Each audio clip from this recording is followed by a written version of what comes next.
If you're anything like me, you like learning anatomy through sports injuries. So this is episode 7 of Learning Anatomy through Sports Injuries.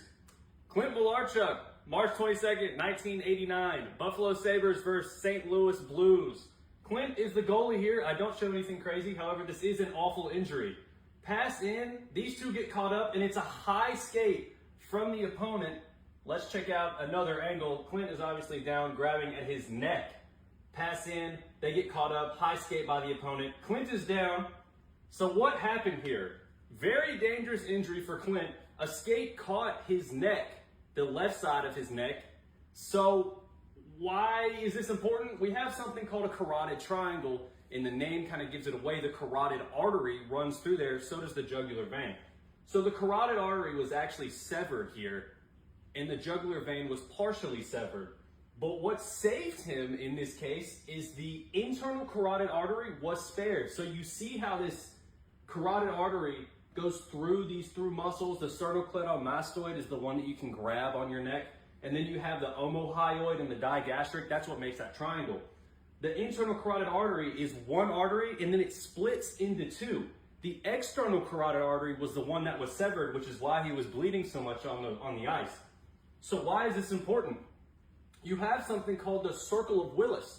And the circle of Willis is all the blood vessels that's on the bottom of your brain that supplies your brain with blood.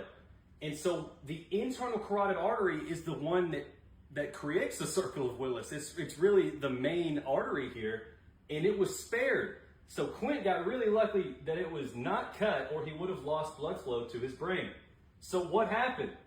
Immediately, an athletic trainer named Jim Pizzatelli runs to his side on the ice, in shoes, by the way. He runs all the way over to Clint, sticks his finger in the cut, and puts pressure on the arteries.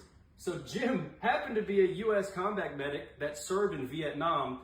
If he had not had that kind of expertise, I'm not sure Clint would have made it out of this. He lost about 1.5 liters of blood. Your body can hold about 5 to 6 liters. So that's a good bit of blood there to have been lost. Clint was taken to the hospital. He apparently was joking the whole way.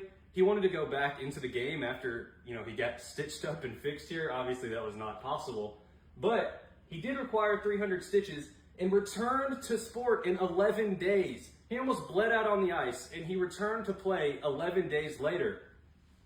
After this season though, he did start coaching from 1989 to 2014, and he was dealing with a lot of PTSD. And he still deals with PTSD, I think, and he had actually written a book about it and is now an advocate for PTSD and OCD and substance abuse. So that's Clint Malarchuk.